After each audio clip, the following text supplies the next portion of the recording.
Welcome to Shukla study point. आप सभी का स्वागत है आपके अपने YouTube channel Shukla study point में। मैं शिवम शुक्ला आप सभी दोस्तों का बहुत बहुत स्वागत करता हूं। दोस्तों, आज का वीडियो बहुत ही खास होने वाला है आप लोगों के लिए, क्योंकि आज के वीडियो के माध्यम से हम अर्थशास्त्र के लगभग 111 के आसपास 111 से अधिक प्रश्नों को देखने का प्रयास करेंगे। और जिसके अंतर्गत ऐसे प्रश्नों को मैंने समाहित करने का प्रयास किया है जो कि आपकी जो है एग्जाम पॉइंट ऑफ व्यू से बहुत ज़्यादा महत्वपूर्ण होंगे। तो आप लोग अंत तक अवश्य बने रहिएगा, वीडियो में मज़ा आएगा, पूरे के पूरे सेशन को आप इंजॉय करेंगे और निश्चित तौर पर आपको हर एक चीज़ों को बताने का प्रयास किया जाएगा। और बस यहीं से आप एक ही वीडियो के माध्यम से बहुत सारी जानकारी प्राप्त कर सकेंगे। और ये ऑब्जेक्टिव टाइप के प्रश्नों को मैं आपके समक्ष प्रस्तुत करूंगा। इसके बाद में आपको लिखित वाला मॉडल पेपर जल्द ही दूंगा, तो आप उसको लेकर के परेशान ना होइएगा। ओके, चलिए प्रारंभ करते हैं। तो सॉल्व मॉडल पेपर होगा बीए सेकंड सेमेस्टर का इकोनॉमिक्स यानी कि अर्थशास्त्र, बीए प्रथम वर्ष द्वितीय सेमेस्टर का एक प्रकार से ये मॉडल पेपर है जिसको मैं सॉल्व करवाने का प्रयास आपको करूंगा। मॉडल पेपर कहने का मतलब कि हमने इसमें जो है 100 से अधिक प्रश्नों को, मतलब 111 प्रश्नों को छांट करके आप लोगों के समझ प्रस्तुत किया है। तो इसको आप यहाँ पर देखने का प्रयास करेंगे। और एक बात यहाँ पर मैं और आपको बता देना चाहता हूँ कि पेपर 1 और पेपर 2 जो आपकी यूनिवर्सिटी, अलग अलग यूनिवर्सिटीज़ में क्या होता है कि मतलब लगभग अधिकतर विश्वविद्यालय, लगभग 80% विश्वविद्यालय ऐसे हैं जो कि पेपर एक, मतलब एक ही पेपर करवाते हैं सेमेस्टर में।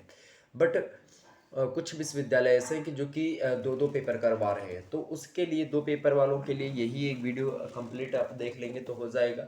अगर पेपर 1 की बात की जाए कि जिसमें पेपर एक ही होता है, तो उनके लिए भी बेटर है आपका। ओके, तो बहुत ज़्यादा बेटर मैंने सुपरलेटिव डिग्री मैं प्रयोग कर रहा हूँ, इसका मतलब आप समझ सकते हो। तो अर्थशास्त्र का पेपर 1 और पेपर 2 दोनों को समाहित करने का प्रयास। आपके पेपर का क्या नाम है, देखिए आपको पढ़ना क्या सेकंड सेमेस्टर में, समष्टि अर्थशास्त्र पढ़ना यानी कि मैक्रो इकोनॉमिक्स। और एक माइक्रो होता है, तो माइक्रो शायद आपने प्रथम सेमेस्टर में पढ़ा होगा। ओके, तो ऐसे ही प्रश्न आपकी परीक्षा में आएंगे, बस इसको आपको देख लेना। आइए हम देखते हैं प्रश्नों को और किस प्रकार से हम समझ सकते हैं कि प्रश्नों को विस्तार से जानने का प्रयास रहेगा। और बहुत कम समय में आपको बताने का प्रयास करेंगे, ताकि आपके एग्जाम पर जब आपका एग्जाम्स हो उसके लोहे लगातार आप 2 से 3 बार अगर इस वीडियो को देख लेंगे तो निश्चित तौर पर आपका जो है अच्छे अंक तैयार हो जाएंगे, मतलब आपको अच्छे अंक मिलेंगे। बस 3-4 बार वीडियो को देखिएगा लगातार। ओके, ये बात ध्यान रखिए, तो आपके माइंड में जो प्रश्न होंगे वो छप जाएंगे। विश्वास मानिए, ट्रिक जो है बहुत पुरानी है और इसी का प्रयोग करके जो है आप ईयरफोन लगाइए, आप जो है लगातार ही देखते रहिए। रात में जब भी लेट ना हो, आप 4-5 दिन बचे परीक्षा के, आप लेट ना हो तो रात में आप क्या करेंगे, ईयरफोन लगा करके वीडियो चला करके आप पूरा सुन लीजिए, एक बार बस आराम से सुन लीजिए। फिर दूसरे दिन ऐसा करिए, सुबह शाम ऐसे करते रहिए। आप देखिए एक भी प्रश्न आपसे छूट करके नहीं जाएगा, सारे के सारे प्रश्न आपके दिमाग में रटे हुए होंगे। चलिए बात कर लेते हैं पहले प्रश्न की। पहला प्रश्न आपके समक्ष है कि समष्टि अर्थशास्त्र के अंतर्गत अध्ययन किया जाता है। किसका अध्ययन किया जाता है भाई, राष्ट्रीय आय का, या ऑप्शन बी है राष्ट्रीय उत्पादन का, या विनिमय जो है विनिमय आयात निर्यात। विनिमय समझ रहे ना, एक्सचेंज जिसको आप कहते हैं। जैसे कि मेरे पास चावल है और आपके पास गेहूं, तो मैंने 1 किलो गेहूं आपको दे दिया और आपने मुझे चावल दे दिया, तो ये तो होगा वस्तु विनिमय।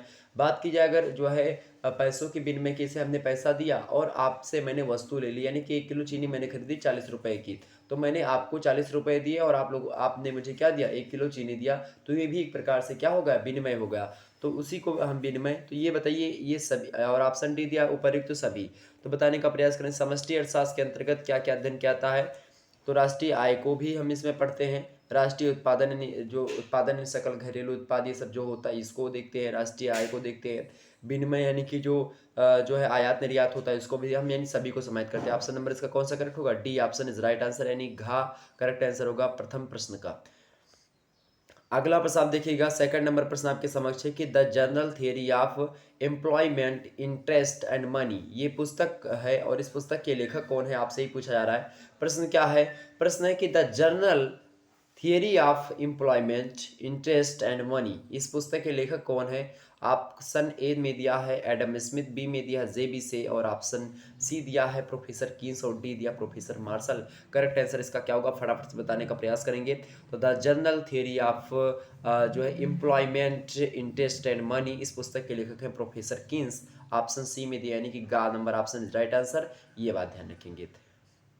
अगला प्रश्न, तीसरा नंबर प्रश्न आपके समझ क्या कि समष्टि अर्थशास्त्र की शाखाएं हैं। शाखाएं समझ रहे हैं, ब्रांचेज जो होती हैं वो कौन कौन सी, यानी कि इसके अंतर्गत क्या क्या चीज़। समष्टि अर्थशास्त्र के अंतर्गत हम जो है कीमतों का सिद्धांत भी देखते हैं, यानी कि कीमत के जो सिद्धांत होते हैं उनको हम समष्टि यानी कि माइक्रो इकोनॉमिक्स के अंतर्गत पढ़ते हैं। इसके अलावा आर्थिक विकास के सिद्धांत को भी देखते हैं और विवरण का बृहद सिद्धांत जो होता है किसी भी चीज़ का विवरण, विवरण समझ रहे हैं ना, ऐसे कहाँ पर कैसी चीज़ें हमको मिल रही हैं उसका पूरा का पूरा जो है प्रकार से ब्यौरा, तो वो विवरण होता है। कीमत कैसे निर्धारित होगी किसी भी वस्तु की, ये सब चीज़ें, आर्थिक विकास किस प्रकार से होगा इसको लेकर के जो सिद्धांत है, ये सब कहीं ना कहीं पे आपके समष्टि अर्थशास्त्र की ही एक शाखाएं हैं। तो ऑप्शन नंबर इसका घ करेक्ट होगा, उपयुक्त सभी।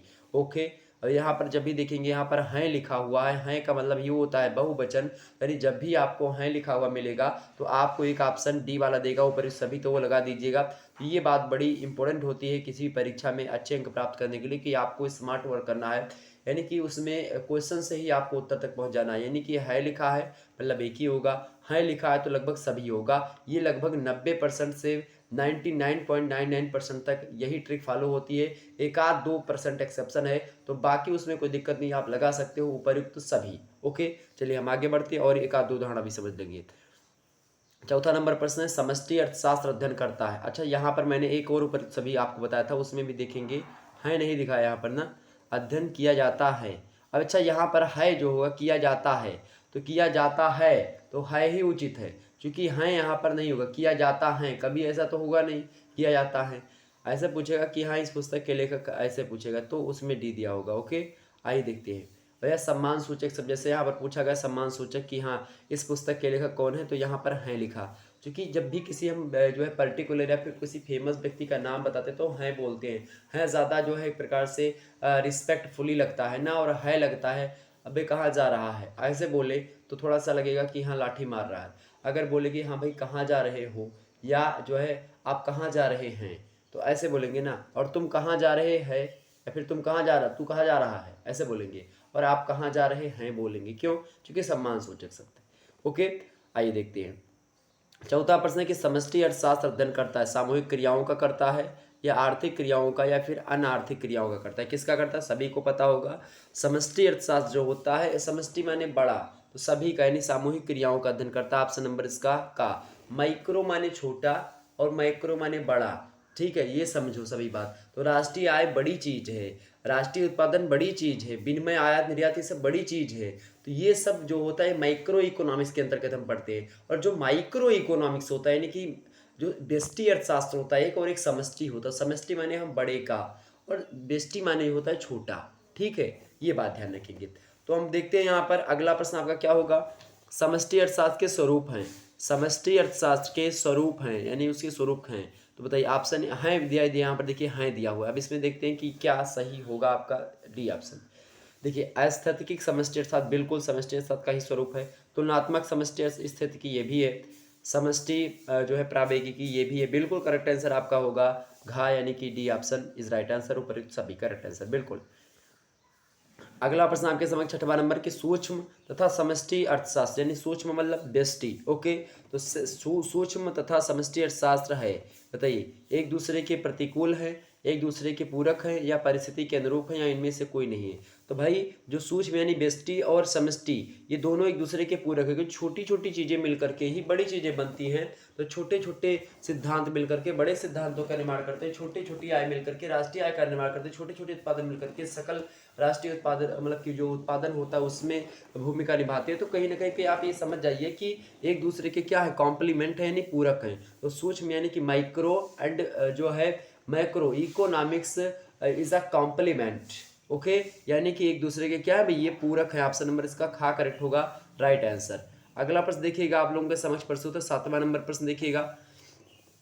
7वां नंबर प्रश्न है कि वास्तव में व्यष्टि एवं समष्टि अर्थशास्त्र में, यानी कि व्यष्टि माने माइक्रो, समष्टि माने माइक्रो, तो वास्तव में यानी रियलिटी में अगर बात की जाए व्यष्टि एवं समष्टि अर्थशास्त्र में परस्पर कोई विरोध नहीं है, ये दोनों अत्यंत आवश्यक है। यदि आप एक को समझते हैं तथा दूसरे के बारे में अनभिज्ञ रहते हैं तो आप अर्ध शिक्षित हैं, यानी आपने पूरी जानकारी। अगर आप लोगों ने व्यष्टि समाजशास्त्र व्यष्टि अर्थशास्त्र को पढ़ा, समष्टि को नहीं पढ़ा, तो आपका ज्ञान अधूरा है, आपने अर्थशास्त्र की जानकारी नहीं ली। अगर आपने समष्टि पढ़ा तो ऐसा नहीं कि आपने बड़ी चीज़ों को पढ़ लिया, छोटी चीज़ की आवश्यकता नहीं पड़ेगी। आपने ट्रिग्नोमेट्री में मान लेते हैं आप साइन और 2a का मान और जो है साइन c + d ये सब जान गए, तो आपको ये पता थोड़ी ना कि आप जो है sine square theta plus cos square theta बराबर 1, ये तो शुरुआती बेस है ना, इसको तो जाना पड़ेगा। साइन थीटा बराबर लंब बटे कर्ण, cos थीटा बराबर आधार बटे कर्ण, ये तो आपको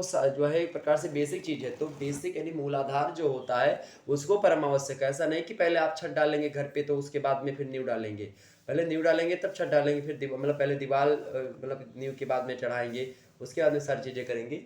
ये चीजें आपको समझना क्या है भाई, परम आवश्यक है। ओके, तो वास्तव में व्यष्टि एवं समष्टि अर्थशास्त्र में परस्पर कोई विरोध नहीं है, ये दोनों अत्यंत आवश्यक हैं। यदि आप एक को समझते हैं तो दूसरे के बारे में अनभिज्ञ हैं तो आप अशिक्षित है।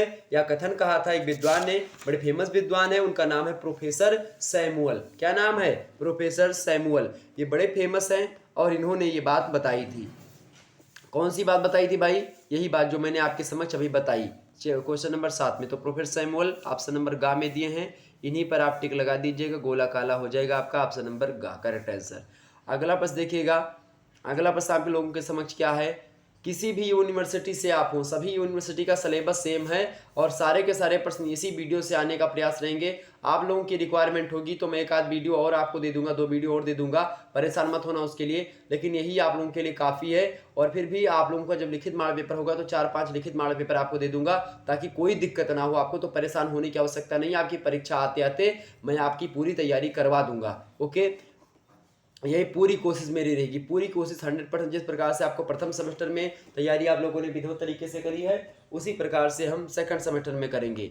देखिए अगला प्रश्न आपके समक्ष है, आर्थिक इकाइयां हैं, आर्थिक इकाइयां हैं। अब देखिए यहाँ पर भी हैं लिखा हुआ है। अब इसको भी हम ट्रिक फॉलो करते हैं अपनी वाली कि आखिरकार इसमें क्या उपयुक्त सभी करेक्ट होगा। देखिए दिया तो है भाई, दिया तो है 100%। मैंने बताया था कि 90% से 99.99% तक करेक्ट होता है बिल्कुल।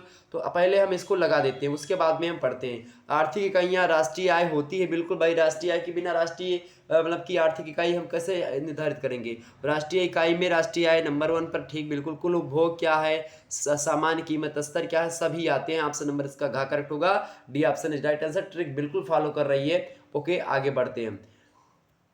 अगला प्रश्न आप देखते हैं, 9वां नंबर प्रश्न आपके समक्ष है कि राष्ट्रीय आय को उपभोग के दृष्टिकोण से किसने परिभाषित किया? बताने का प्रयास करें फटाफट से। राष्ट्रीय आय को उपभोग के दृष्टिकोण से किसने परिभाषित किया? क्या फिशर ने किया था परिभाषित, या मार्शल ने, या पीगू ने, या साइमन ने? करेक्ट आंसर क्या होगा? राष्ट्रीय आय को उपभोग के दृष्टिकोण से किसने परिभाषित किया? तो किया था किसने भाई? फिशर महोदय ने। ऑप्शन नंबर का में दी फिशर, करेक्ट आंसर होगा। अगला प्रश्न देखिएगा, 10वां नंबर प्रश्न आपके समक्ष है। 10वां नंबर प्रश्न है, पीगू की राष्ट्रीय आय की परिभाषा कौन सा मतलब कि गुण विद्यमान है उनमें? बताने का प्रयास करेंगे। प्रश्न आपसे क्या कह रहा है? प्रश्न कह रहा है कि पीगू की राष्ट्रीय आय की परिभाषा में कौन सा गुण विद्यमान है? अच्छा, यहाँ पर है नहीं लिखा, क्यों नहीं लिखा है? क्योंकि गुण विद्यमान है और गुण को एक प्रकार से समान सूचक वहाँ पर नहीं दिया गया है, तो आपको इस यहाँ पर परेशान होने की आवश्यकता नहीं है। तो भाई जब भी किसी चीज़ की, और एक ट्रिक मैं बता दे रहा हूँ, जब भी किसी चीज़ की विशेषता बताई जाए, जब भी किसी पर्टिकुलर चीज़ों के बारे में बताया जाए कि हाँ इस परिभाषा को किसने किसने जो है इसको समर्थन दिया है, या आपसे पूछेगा इसके गुण क्या है, या गुण के बाद में ही अगर आप कोई चीज़ मतलब कि लाभ हानि ये सब पूछेगा, विशेषताएं पूछे, ये सब अगर पूछता है तो आपको क्या करना है? आपको देखना है कि ऑप्शन डी एक दिया है, उसमें अगर ऊपर सभी दिया तो वही करेक्ट आंसर होगा। तो इसमें भी देखिएगा, पीगू की राष्ट्रीय आय की परिभाषा में कौन सा गुण विद्यमान है? तो भाई सुविधाजनकता का गुण विद्यमान है, यथार्थता भी है इनके राष्ट्रीय आय में, और व्यवहारिकता भी। तो यानी कि ये सभी गुण विद्यमान है। ऑप्शन नंबर इसका जो है कौन सा करेक्ट होगा भाई? घा करेक्ट होगा, यहाँ पर खा लिख गया है घा, तो घा is right answer. Option number इसका डी उपयुक्त सभी। अगला प्रश्न देखिएगा आप सभी लोग, 11वां प्रश्न आपके समक्ष की साधनों की आय किन शीर्षकों के अंतर्गत रखी जाती है? साधनों की आय किन शीर्षकों के अंतर्गत रखी जाती है? फटाफट से बताने का प्रयास करेंगे। साधनों की जो आय होती है किन शीर्षकों के अंतर्गत रखी जाती है? तो किन शीर्षक, किन माने क्या होता है? किस होता तो एक होता, किन आ गया तो इसके लिए सारे के सारे होंगे, ठीक है। श्रमिकों को दिया गया वेतन, बिल्कुल ये साधनों की आय होते हैं। गैर कंपनी क्षेत्र को आय या निजी कंपनी को प्राप्त लाभ, ये सभी क्या होते हैं? साधनों की आय इन शीर्षकों के अंतर्गत रखी जाती हैं। ऑप्शन नंबर इसका घ करेक्ट होगा, उपयुक्त सभी शीर्षक। ओके, आगे बढ़ते हैं। अगला प्रश्न जो है 12वां नंबर प्रश्न आपके समक्ष दिया हुआ है, सभी लोगों को यहाँ पर दिखाई पड़ रहा होगा प्रश्न। चले 12वां नंबर प्रश्न आपके समक्ष है कि फिलिप्स वक्र स्फीति की, क्या प्रश्न है, फिलिप्स वक्र स्फीति की सभी दरों पर अनुलंब या ऊर्ध्व स्तरीय, क्या ऊर्ध्व स्तरीय नहीं होता है। प्रश्न क्या है, फिलिप वक्र जो है स्फीति की सभी दरों पर अनुलंब या ऊर्ध्व स्तरीय नहीं होता है। यह आलोचना की किसने, प्रोफेसर टॉबिन ने या पोत्र सोलो ने या फीडमैन ने या किन्स महोदय ने। फटाफट से बताने का प्रयास करेंगे इसको, सभी लोग फटाफट से बताने का प्रयास करेंगे। तो फिलिप्स वक्र स्फीति की सभी दरों पर अनुलंब या ऊर्ध्वधरीय नहीं होता है, यह आलोचना करी थी पोत्र सोलो महोदय ने। ऑप्शन खा में दिए हैं, यानी कि option number B is right answer. अगला प्रश्न देखिएगा, 13वां नंबर प्रश्न है, सकल राष्ट्रीय उत्पाद में मूल्य ह्रास से निमित्त भुगतान घटा देने पर जो कुछ बचता है वो क्या कहलाता है। तो सकल माने होता है सब, ठीक है, सकल माने क्या होता है, सब सब। और जब उसमें से हम मूल्य ह्रास और निमित्त भुगतान जो होता है उसमें जो हमने लगाया और जब हम उसको घटा देते हैं तो हमको क्या प्राप्त होता है, नेट नेशनल जो है प्रोडक्ट, यानी कि N N P, net national product प्राप्त होता है। सकल घरेलू उत्पाद क्या होता है, जो है सकल घरेलू उत्पाद को क्या बोलते हैं, सकल घरेलू उत्पाद को क्या बोलते हैं, एनडीपी, ठीक है, national domestic product, national domestic product, okay, क्या है ये, नेशनल डोमेस्टिक प्रोडक्ट, ओके, सकल राष्ट्रीय उत्पाद, ओके।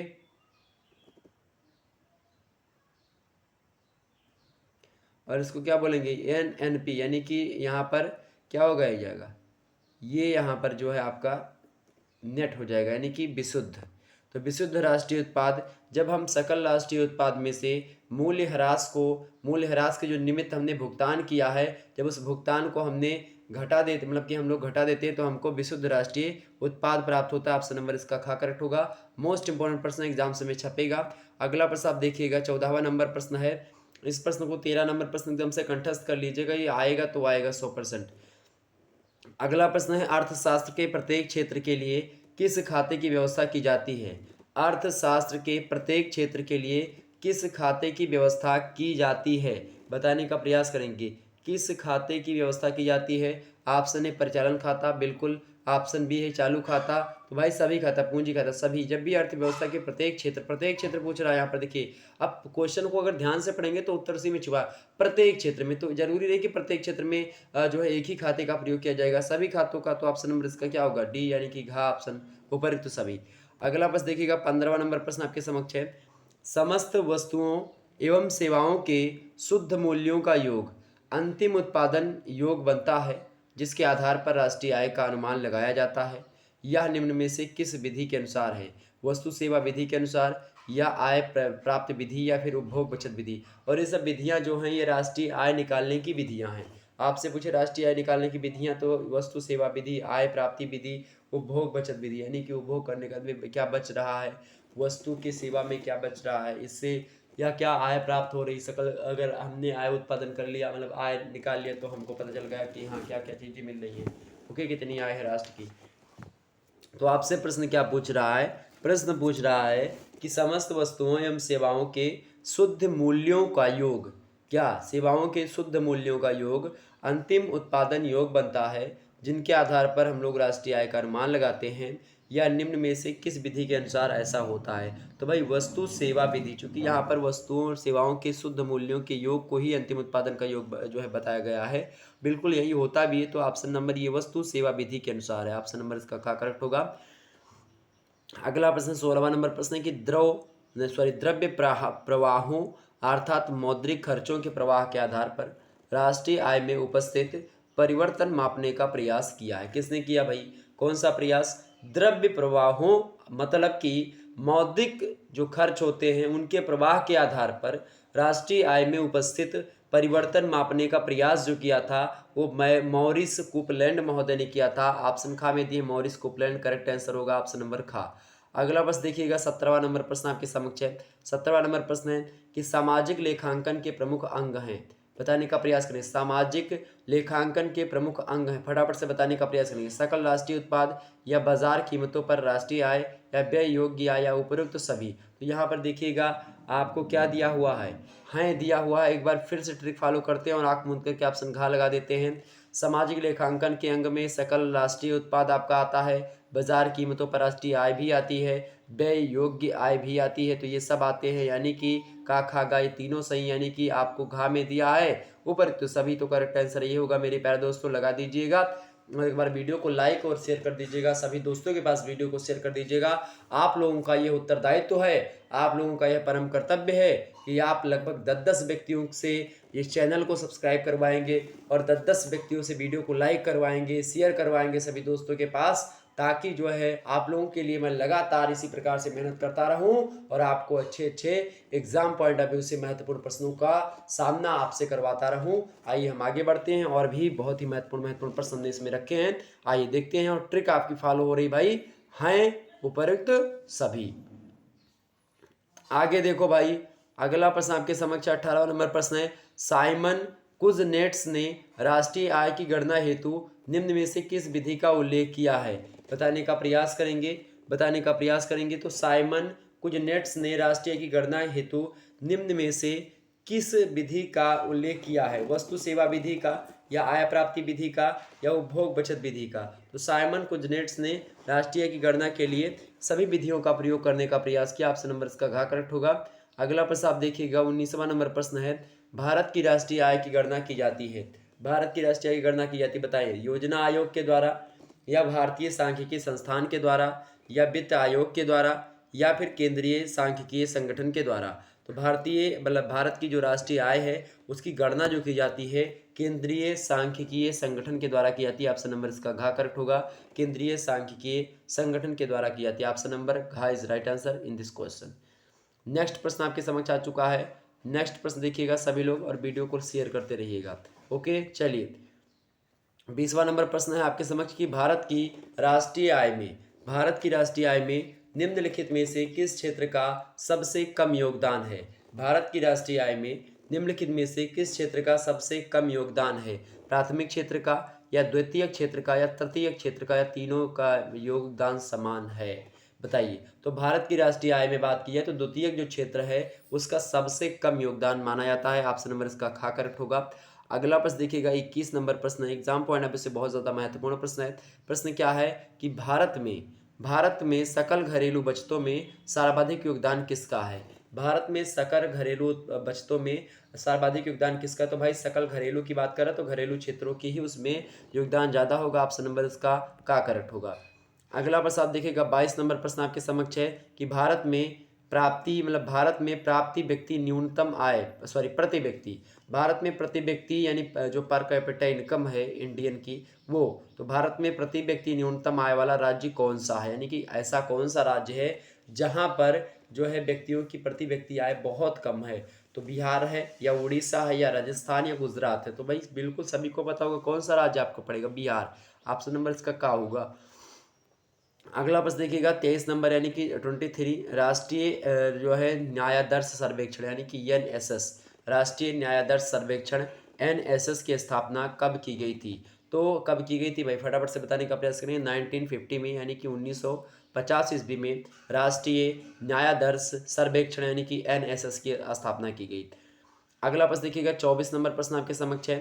प्रश्न क्या है कि भारत में राष्ट्रीय आय की गणना में किस विधि का प्रयोग किया जाता है? फटाफट से बताने का प्रयास करेंगे। क्या हम भारत में राष्ट्रीय आय की गणना में उत्पत्ति गणना की विधि का प्रयोग करते हैं, या आय विधि का प्रयोग करते हैं, या फिर इन दोनों विधियों का प्रयोग करते हैं भाई? तो जब भी ऐसे प्रश्न आते हैं तो अधिकतर लगभग 80% ऐसे चांस होते हैं जब भी किसी ऑप्शन में आप देखेंगे ए और बी दोनों सही या फिर उपयुक्त दोनों लिखा हो सी ऑप्शन में खास करके, तो करेक्ट आंसर वही होता है। ये ट्रिक आप फॉलो कर लीजिएगा, अगर ना भी पता होगा तो आपको एक आध नंबर दिला करके ही जाएगा।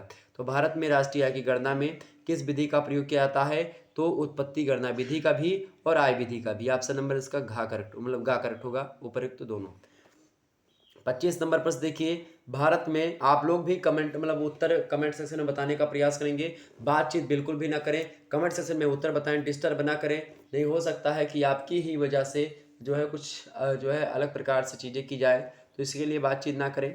अगला प्रश्न है, भारत में राष्ट्रीय आय की गणना निम्नलिखित आधार पर की जाती है, यानी चालू मूल्यों के आधार पर की जाती है, या स्थिर मूल्यों के आधार पर, या उपरोक्त दोनों के आधार पर। तो 25वां नंबर करेक्ट आंसर क्या होगा? बिल्कुल, मैंने आपको बताया था जब भी आपको ऑप्शन में उपरोक्त दोनों बोला जाए तो आप यही करेक्ट आंसर लगाइएगा। C option is right answer. Bharat में राष्ट्रीय आय की गणना चालू मूल्यों के आधार पर भी होती है और स्थिर मूल्यों के आधार पर भी हम भारत की में राष्ट्रीय आय की गणना करते हैं। ऑप्शन नंबर इसका ग करेक्ट होगा 25 नंबर का। अगला प्रश्न 26 नंबर प्रश्न है, भारत की स्वतंत्रता के बाद देश की राष्ट्रीय आय के अनुमान लगाने के लिए भारत ने राष्ट्रीय आय समिति की स्थापना कब की? फटाफट से बताने का प्रयास करेंगे।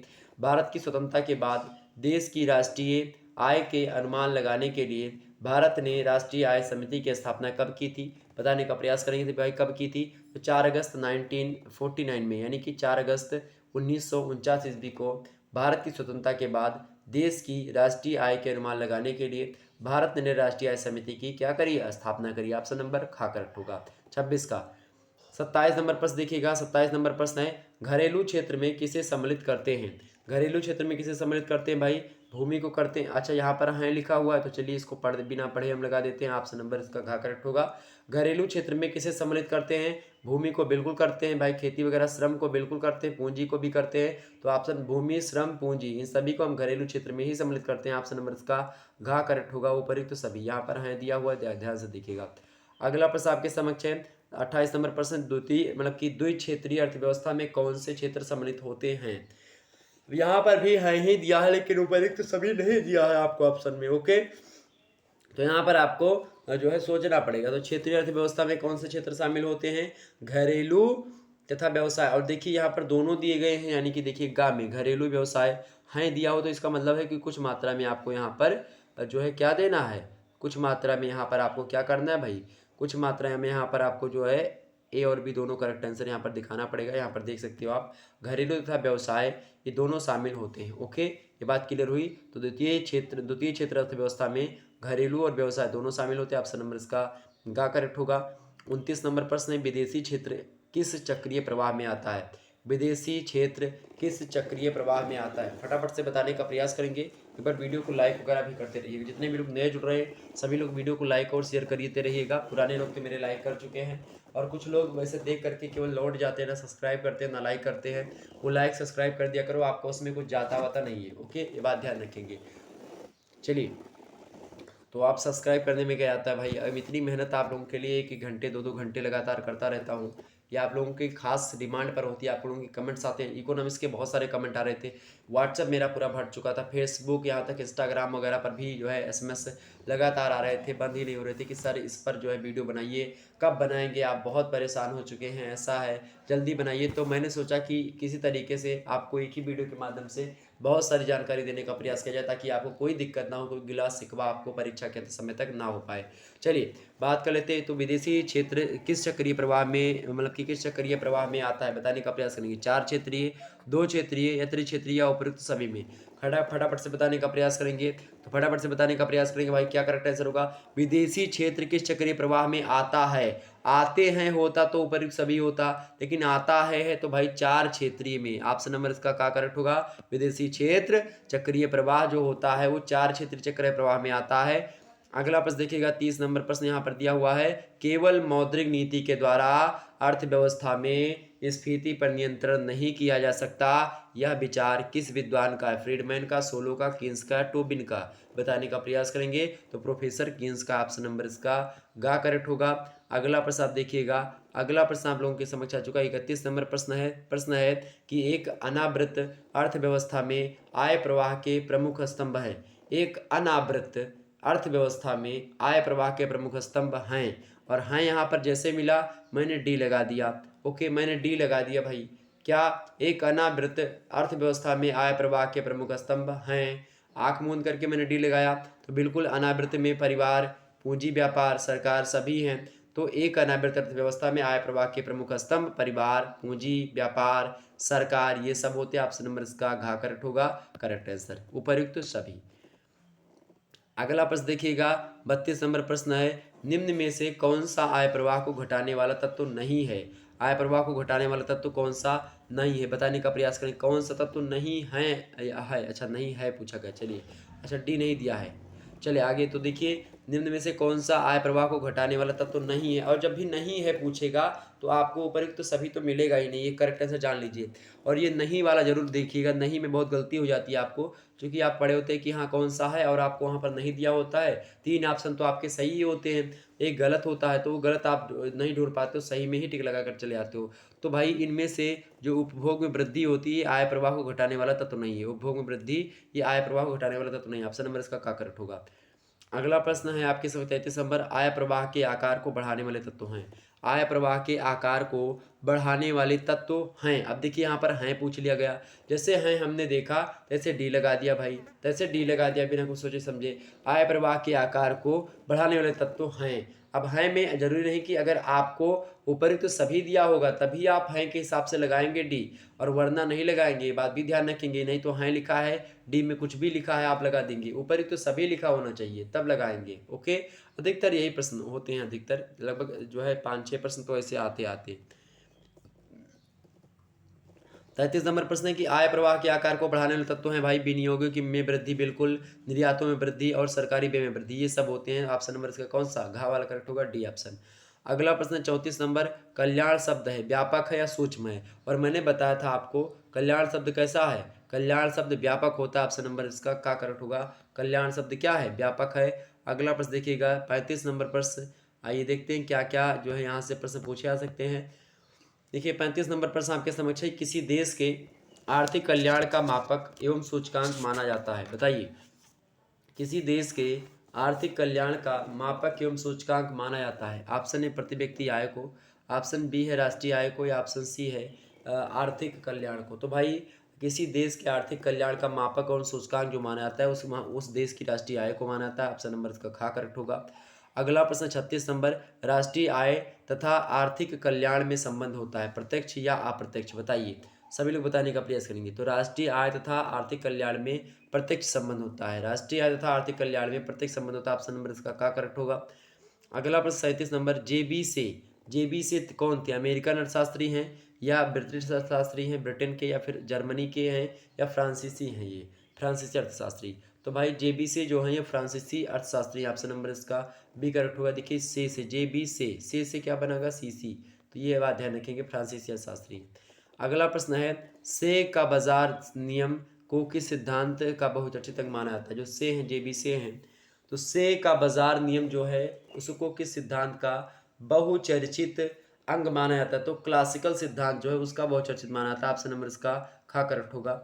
अगला प्रश्न देखिएगा, से नियम बताता है कि से नियम क्या बताता है कि पूर्ति स्वयं का सृजन करती है, या मांग स्वयं पूर्ति का सृजन करती है, या मांग एवं पूर्ति दोनों एक दूसरे को प्रभावित करते हैं। तो भाई से जो कहते हैं, से का नियम ये कहता है कि पूर्ति जो होती है स्वयं पूर्ति स्वयं पूर्ति का क्या करती है, सृजन करती है। ऑप्शन नंबर इसका का करेक्ट होगा।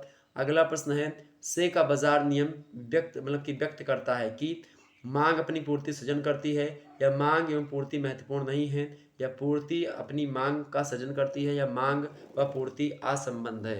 तो भाई से का बाजार नियम जो व्यक्त करता है वो करता है कि पूर्ति अपनी मांग का सृजन करती है। ऑप्शन नंबर इसका गा करेक्ट होगा। अगला प्रश्न आपके समझ, पूर्ति क्या करती है, पूर्ति जो होती है अपनी मांग का सृजन करती है। 41 नंबर प्रश्न आपके समक्ष है,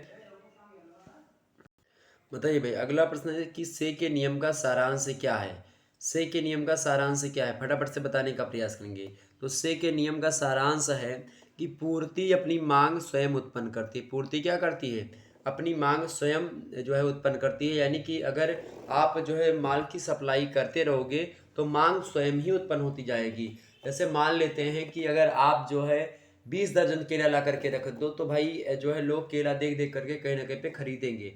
ये कहते हैं कौन से महोदय, यानी पूर्ति जो होती है अगर आप अच्छे तरीके से करेंगे तो मांग जो होगी स्वयं जनरेट होती चली जाएगी। सॉरी। 42 नंबर प्रश्न आपके समक्ष है, किसे के नियम के अनुसार समाज में हमेशा उत्पादन आधिक्य की समस्या रहती है, या समाज में कभी उत्पादन आधिक्य की समस्या नहीं रहती है, या लोग जो है काम करने के लिए ही काम करते हैं। बताइए, ये 3 ऑप्शन दिए और ऑप्शन घा दिया उपयुक्त तो सभी सही हैं। तो से के नियम के अनुसार अगर बात की जाए, से के नियम के अनुसार समाज में कभी उत्पादन आदि की समस्या नहीं रहती है। ये से का मानना से, ऑप्शन नंबर इसका खा करेक्ट होगा। अगला प्रश्न देखिएगा 43 नंबर प्रश्न है कि से के नियम व मुद्रा के परिणाम सिद्धांत को पाटिनकिन यानी कि पाटिनकिन जो व्यक्ति थे, ये भी अर्थशास्त्री हैं, इन्होंने माना है। एक दूसरे के पूरक व समर्थक या परस्पर विरोधी या दोनों को ही या फिर उपयुक्त में से कोई नहीं। बताइए। तो से के नियम व मुद्रा के परिणाम सिद्धांत को पाटिनकिन महोदय परस्पर विरोधी मानते हैं। ऑप्शन नंबर इसका खा करेक्ट होगा। अगला प्रश्न 44 नंबर कि से के नियम में सही है। से के नियम से सॉरी से के नियम में सही है। क्या सही है? श्रम के लिए एक राष्ट्रीय बाजार की ही कल्पना की गई है। ये सही, बिल्कुल सही है। ऑप्शन खा है कि बचत व विनियोग पर कोई ध्यान नहीं दिया गया है। बिल्कुल, ये भी बात इसमें है। इसके अलावा केवल उपभोक्ता वस्तुओं के बाजार की कल्पना की गई है। इसमें केवल उपभोक्ता वस्तुओं के बाजार की कल्पना की गई से के नियम में। तो ये सभी यानी कि उपयुक्त सभी, इसका ऑप्शन नंबर इसका घा करेक्ट होगा। अगला प्रश्न है 45 नंबर है, 45 नंबर प्रश्न है कि पूर्ति अपनी मांग स्वयं निर्माण करती है। यह कथन किसका है? रिकार्डो का है या फिर मार्शल का है या पीगू का है या जेबी से का? तो हमने बताया से के ही नियम में कहा गया कि पूर्ति जो होती है वो अपनी मांग स्वयं निर्माण करती है या मांग का सृजन स्वयं करती है। ऑप्शन नंबर डी यानी घा करेक्ट होगा। जेबी से इज राइट आंसर। अगला प्रश्न, जेबी से का बाजार नियम क्रियाशील होने का कारण क्या है? क्या कारण है भाई? कारण यह है कि एक व्यक्ति का व्यय दूसरे व्यक्ति की आय है, पहली बात। दूसरी बात, ब्याज की दर का लोचपूर्ण होना, ये भी ठीक है। मजदूरी दरों का लोचपूर्ण होना, ये भी ठीक है। ऊपर सभी is right answer. Option number इसका घा करेक्ट होगा। ये सब correct answer. Okay, option number इसका घा। आगे देखते हैं भाई अगला प्रश्न 47 नंबर प्रश्न देखिएगा। एक बार सभी लोग वीडियो को लाइक और शेयर करते रहिएगा जितने लोग नए जुड़ रहे हैं। अगला प्रश्न है, कीन्स ने रोजगार बढ़ाने की दृष्टि से सर्वाधिक महत्व दिया है। किसको दिया है? कीन्स ने रोजगार बढ़ाने की दृष्टि से सर्वाधिक महत्व दिया है। उपभोग प्रवृत्ति को या सार्वजनिक विनियोग को या निजी विनियोग को या उपयुक्त में से कोई नहीं। फटाफट से बताने का प्रयास करेंगे। बड़ा अच्छा प्रश्न है। 47 नंबर प्रश्न है कि कीन्स ने रोजगार बढ़ाने की दृष्टि से सर्वाधिक महत्व किसे दिया है? तो सर्वाधिक महत्व जो कीन्स देते हैं वो सार्वजनिक विनियोग को देते हैं। ऑप्शन नंबर इसका खा करेक्ट होगा। अगला प्रश्न देखिएगा 48 नंबर प्रश्न है, सीमांत उपयोग प्रवृत्ति, सीमांत उपयोग प्रवृत्ति एवं सीमांत बचत प्रवृत्ति का योग निम्न में से किसके बराबर होता है? बताने का प्रयास करेंगे। सीमांत उपयोग प्रवृत्ति एवं सीमांत बचत प्रवृत्ति का योग निम्न में से किसके बराबर होता है? तो भाई किसके बराबर होता है? 1 के बराबर होता है। ऑप्शन नंबर इसका घा करेक्ट होगा। अगला प्रश्न आप देखिएगा 48 नंबर 49 नंबर प्रश्न आपके समक्ष 48 का, तो डी करेक्ट होगा यानी घा 1। अगला प्रश्न क्या है कि निम्न में से कौन सा कथन सही है? तो कौन सा कथन सही भाई? सबसे पहले देखें कौन कौन से गलत है। तो वास्तविक बचत बराबर नियोजित विनियोग नहीं होता है। नियोजित बचत बराबर नियोजित विनियोग, ये भी नहीं होता है। आमदनी बराबर बचत प्लस विनियोग, ये भी नहीं होता है। 3 ही गलत हो गए। आमदनी बराबर क्या होता है? उपभोग प्लस विनियोग, बिल्कुल करेक्ट आंसर है। ऑप्शन नंबर इसका घा करेक्ट होगा। आमदनी बराबर उपभोग प्लस विनियोग, ऑप्शन घा। अगला प्रश्न आपके समझ 50 नंबर, जे.एम. कीन्स द्वारा लिखित पुस्तक है। जे.एम. कीन्स द्वारा लिखित पुस्तक कौन सी है भाई? जे.एम. कीन्स द्वारा लिखित पुस्तक कौन सी है? तो कि कौन सी पुस्तक है इनकी? The general theory of employment, interest and money. ये किसने लिखी? प्रोफेसर कीन्स ने लिखी है। और इस पुस्तक के बारे में मैंने आपको शुरुआत में ही बताया होगा आपको। ये पुस्तक कौन सी? The general theory of employment, interest and money. ये पुस्तक मैंने शुरुआत में ही आपको दूसरे प्रश्न में ही रखा था, प्रोफेसर कीन्स। मैंने सोचा आपको याद है कि नहीं, प्रोफेसर कीन्स की ये पुस्तक बड़ी फेमस है और आपकी परीक्षा में आ सकती है, इसलिए मैंने इस प्रश्न को आपके समक्ष रखा ताकि आप आसानी से अपने प्रश्न के उत्तर तक पहुंच सकें। और रिवीजन एक प्रकार से इसी वीडियो के माध्यम से रिवीजन भी आपका हो गया कि ये प्रश्न तो आपको याद ही रहेगा। प्रोफेसर कीन्स की पुस्तक कौन सी? थोड़ी लंबी पुस्तक मिले तो कीन्स लगा दीजिएगा, थोड़ी लंबी पुस्तक मिले तो कीन्स लगा दीजिएगा। The general theory of employment, interest and money. ये पुस्तक किसकी है? जे.एम. कीन्स की है। ऑप्शन नंबर का करेक्ट आंसर होगा। अगला प्रश्न आपके समक्ष है 51 नंबर प्रश्न है कि व्यय में वृद्धि से रोजगार, व्यय में वृद्धि से रोजगार क्या होता है? बढ़ता है या घटता है या कोई प्रभाव ही नहीं पड़ता या उपयुक्त में से कोई नहीं? करेक्ट आंसर क्या होगा इसका भाई? फटाफट से बताने का प्रयास करेंगे। प्रश्न है आपका 51 नंबर कि व्यय में वृद्धि से रोजगार क्या होता है? घटता है, बढ़ता है? तो भाई जाहिर सी बात है, अगर व्यय में वृद्धि होगी, व्यय में अगर वृद्धि हुई तो रोजगार जरूर बढ़ेगा, बिल्कुल बढ़ेगा। ऑप्शन नंबर इसका का करेक्ट होगा।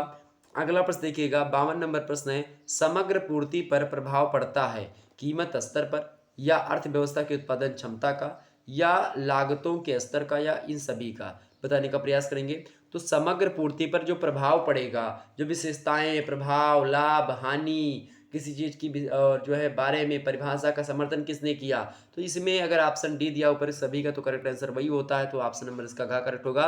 तो समग्र पूर्ति पर प्रभाव पड़ता है कीमत स्तर का भी, अर्थव्यवस्था की उत्पादन क्षमता का भी प्रभाव पड़ता है समग्र पूर्ति पर, लागतों के स्तर का भी प्रभाव पड़ता है मेरे प्यारे दोस्तों किस पर, समग्र पूर्ति पर। ऑप्शन नंबर इसका घ करेक्ट होगा, ऊपर तो सभी, यानी कि option number D is right answer in this question. Most important question है।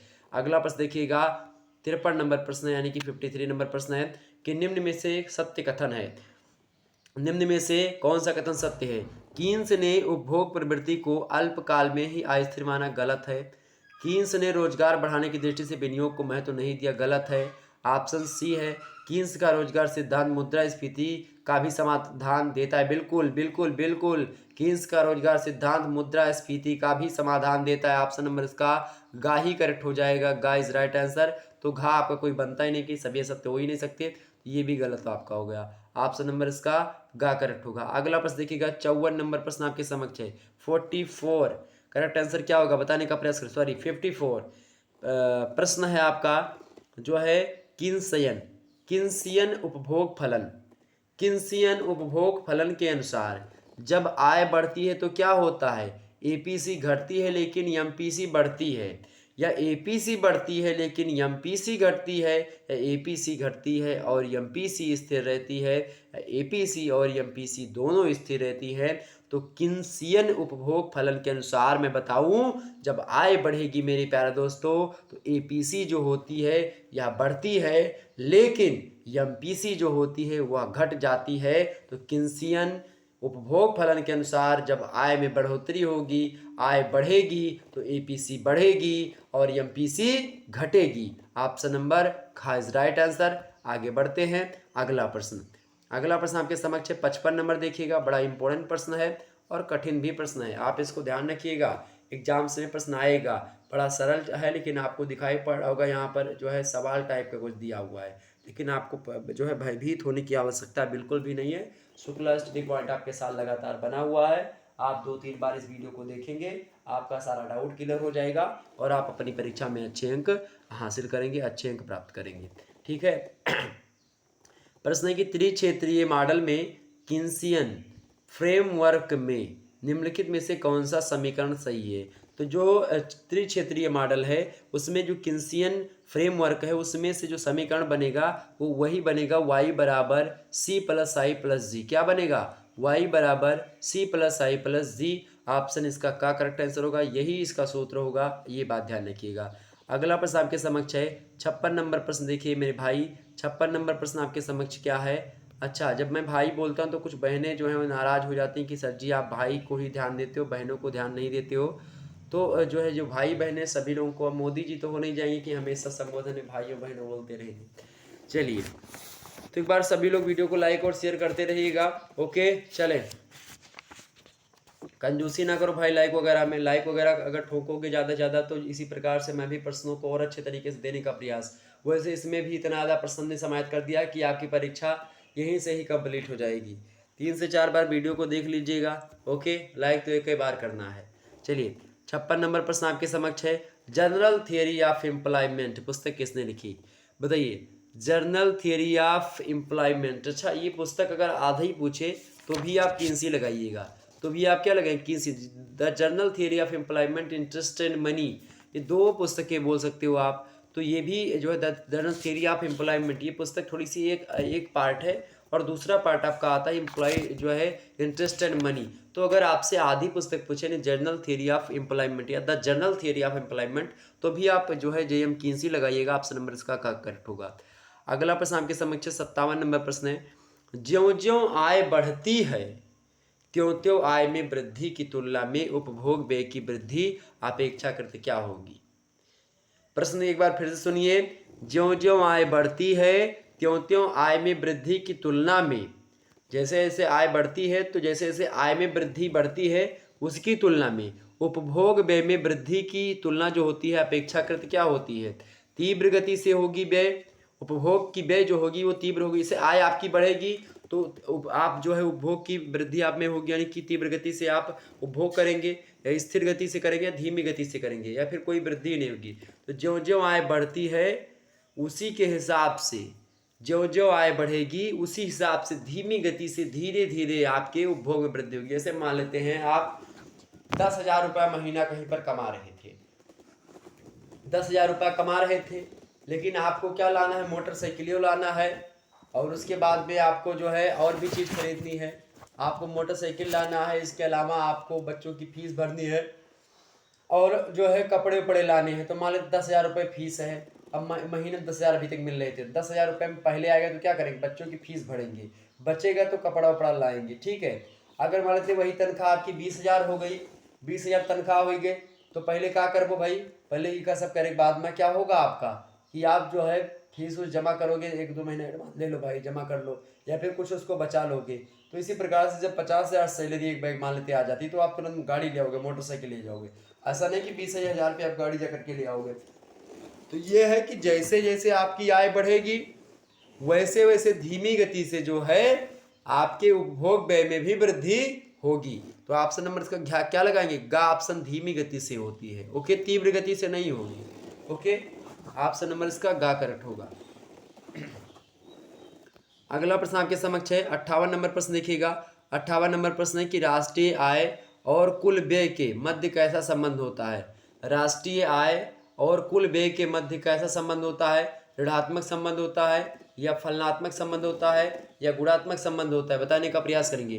तो राष्ट्रीय आय और कुल व्यय के मध्य जो संबंध होता है वो फलनात्मक संबंध होता है, ऑप्शन नंबर इसका ख करेक्ट होगा। अगला प्रश्न आपके समक्ष 59 नंबर, उपभोग फलन की अवधारणा का प्रतिपादन किसने किया था। उपभोग फलन की अवधारणा का प्रतिपादन किसने किया था भैया, तो प्रोफेसर कीन्स ने ही किया था। किसने किया था, प्रोफेसर कीन्स ने। उपभोग फलन की अवधारणा का प्रतिपादन प्रोफेसर कीन्स ने किया था, ऑप्शन नंबर इसका का करेक्ट होगा। अगले प्रश्न की ओर बढ़ते हैं। 60 नंबर प्रश्न आपके समक्ष आएगा। 60 नंबर प्रश्न क्या दिया हुआ है कि उपभोग प्रवृत्ति पर प्रदर्शन प्रभाव का विश्लेषण किया, बताइए। उपभोग प्रवृत्ति पर प्रदर्शन प्रभाव का विश्लेषण किसने किया था, किसने किया था भैया, प्रोफेसर कीन्स ने किया या प्रोफेसर मार्शल ने किया था या फिर ड्यू सेनबरी ने किया था या हिक्स ने किया था। तो किसने किया था भैया, तो ड्यू सेनबरी ने किया था, ऑप्शन नंबर इसका गा करेक्ट होगा। गा is right answer, question number 60। अगला प्रश्न 61 नंबर प्रश्न है, सीमांत उपभोग प्रवृत्ति के सूचक हैं, बताइए क्या सूचक है इसका, delta C upon delta Y या delta Y upon delta C या डेल्टा सी केवल या फिर जो है डेल्टा सी अपान केवल वाई, बताइए, फटाफट से बताने का प्रयास करेंगे। सीमांत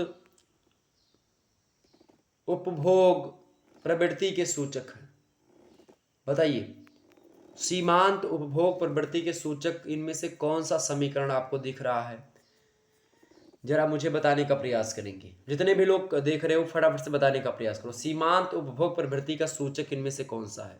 बिल्कुल बिल्कुल करेक्ट आंसर आप सभी के आ रहे हैं, delta C upon delta Y is right answer in this question 61, option number इसका ए करेक्ट होगा, यानी कि का इज राइट आंसर। 62 नंबर प्रश्न देखिए भाई सभी लोग, 62 नंबर प्रश्न है, औसत उपभोग प्रवृत्ति का सूत्र कौन सा है। औसत उपभोग प्रवृत्ति का सूत्र कौन सा है, बताने का प्रयास करेंगे सभी लोग। औसत उपभोग प्रवृत्ति का सूत्र कौन सा है, वाई अपान सी या सी अपान वाई या delta Y upon delta C and delta C upon delta Y, औसत उपभोग। अच्छा, इससे पहला प्रश्न जो मैंने बताया वो क्या था, सीमांत उपभोग प्रवृत्ति का सूचक delta C upon delta Y, औसत उपभोग प्रवृत्ति यानी इन दिस क्वेश्चन औसत उपभोग प्रवृत्ति का जो सूचक है वो क्या है, वाई अपान सी, ऑप्शन नंबर इसका का करेक्ट होगा। आगे बढ़ते हैं, अगला प्रश्न आपके समक्ष 63 नंबर प्रश्न है, सीमांत बचत प्रवृत्ति का द्योतक है। द्योतक माने सूचक ही वही चीज है, तो बताइए सीमांत बचत प्रवृत्ति का सूचक क्या है या द्योतक क्या है, तो 1 माइनस MPC, ऑप्शन नंबर इसका का करेक्ट होगा। 1 माइनस MPC इस सूचक आप सीमांत बचत प्रवृत्ति, ओके, ये बात ध्यान रखेंगे, ऑप्शन नंबर इसका का करेक्ट होगा। आगे बढ़ते हैं 64 नंबर प्रश्न, गुणक निर्भर करता है, भाई गुणक निर्भर किस पर करता है बताओ, सीमांत उपभोग प्रवृत्ति पर या औसत उपभोग प्रवृत्ति पर या निवेश प्रवृत्ति पर या इन सभी में से कोई नहीं? बताइए। तो गुणक निर्भर किस पर करता है? सीमांत उपभोग प्रवृत्ति पर गुणक निर्भर करता है। ऑप्शन नंबर इसका का करेक्ट होगा। आगे बढ़ते हैं, अगला प्रश्न का सामना करेंगे सभी लोग। प्रश्न क्या है? निवेश गुणक को निम्न में से किसके द्वारा प्रदर्शित किया जाता है? निवेश गुणक को निम्न में से किसके द्वारा प्रदर्शित किया जाता है? तो भाई किसके द्वारा? निवेश गुणक को हम लोग के द्वारा प्रदर्शित करते हैं। के इसका प्रतीक है। ऑप्शन नंबर इसका का करेक्ट होगा। अगला प्रश्न 66 नंबर प्रश्न आप देखिएगा। 66 नंबर प्रश्न क्या है? देखिए प्रश्न क्या दिया हुआ है कि अल्प विकसित देशों में ऊंची सीमांत उपभोग प्रवृत्ति के बावजूद गुणक का आकार कम होता है। इसका मुख्य कारण क्या है? बताइए।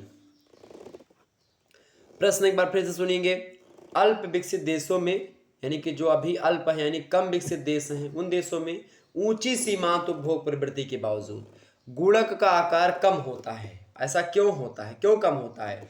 इसलिए कम होता है क्योंकि अनैच्छिक बेरोजगार की अनुपस्थिति होती है और आदर्श बेरोजगारी की विद्यमानता वहां पर होती है। इसीलिए अल्प देशों में ऊंची सीमांत उपभोग प्रवृत्ति के बावजूद गुणक का आकार कम होता है। इसके अलावा और भी कारण, जैसे कि उत्पादन का लोचहीन पूर्ति चक्र भी इसका कारण है। इसके अलावा उपभोक्ता वस्तु उद्योगों में आधिक्य क्षमता का भी अभाव है, यानी कि का ऑप्शन भी करेक्ट है, खा ऑप्शन भी करेक्ट है और गा भी करेक्ट है, यानी कि ऑप्शन नंबर इसका घा भी करेक्ट होगा, क्योंकि इसमें डी सभी दिया है, यानी कि उपयुक्त सभी। तो करेक्ट आंसर क्या होगा? अल्प विकसित देशों में ऊंची सीमांत उपभोग प्रवृत्ति के बावजूद गुणक का आकार कम होता है। इसके तीनों कारण हैं। कौन कौन से? अनैच्छिक बेरोजगारी की अनुपस्थिति तथा अदृश्य बेरोजगारी की विद्यमानता। इसके अलावा उत्पादन का लोचहीन पूर्ति वक्र चक्र और उपभोक्ता वस्तु उद्योगों में आधिक्य क्षमता का कमी, यानी कि अभाव। ऑप्शन नंबर इसका घा करेक्ट होगा, उपयुक्त सभी। 67 नंबर प्रश्न देखिएगा। 67 आय प्रवाह के निम्नलिखित में से कौन से छिद्र हैं? आय प्रवाह के निम्नलिखित में से कौन से छिद्र हैं? फटाफट से बताने का प्रयास करेंगे। आय प्रवाह के निम्नलिखित में से कौन से छिद्र हैं? ऋण का भुगतान या निष्क्रिय नकदी का संग्रह या कीमत स्फीति या उपयुक्त सभी। तो मैंने बोला था आपको, एक ट्रिक बताई होगी, तो बिल्कुल सभी लोग पता चल गया तुरंत ट्रिक। हाँ लिखा हुआ है डी, उपयुक्त सभी। तो आय प्रवाह के निम्नलिखित में से ऋण का भुगतान, निष्क्रिय नकदी का संग्रह, कीमत स्फीति, ये सब छिद्र हैं। ऑप्शन नंबर इसका घा करेक्ट होगा, उपयुक्त सभी।